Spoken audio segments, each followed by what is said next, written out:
à ń sọ̀rọ̀ pé nǹkan wọ́n inflation ṣẹlẹ̀ kí ni ń fa inflation òun ni pé kí owó kó pọ̀ jù kí money owó tó jẹ́ cash kó pọ̀ jù kó máa lé ọjà kékeré bottle water yìí ń sìn gbogbo alamọ̀ 100 naira là ń tà in tó jẹ́ àbí 200 ní lónìí báyìí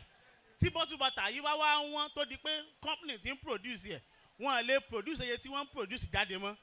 wọ́n wà nítọ̀ demand pọ̀ supply ò ní pọ̀ mọ́ ìgbà tí supply ò ti ní pọ̀ mọ́ òun tí demand ó sì pọ̀ ẹ jẹ́ agbówó rẹ̀ sókè kó já sí wípé wọ́n ń bá àwọn tí wọ́n lè afford ẹ̀ ni wọ́n lè rà á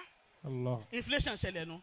ìyẹn tó yẹ ká rà ní 500 àwọn ará 1000 kò sí nǹkan tó fà á ju pé owó ti pọ̀ jù ní economy lẹ́ni yìí nàìjíríà ní 22.7 trillion nínú economy wa owó tí ò ní productivity kankan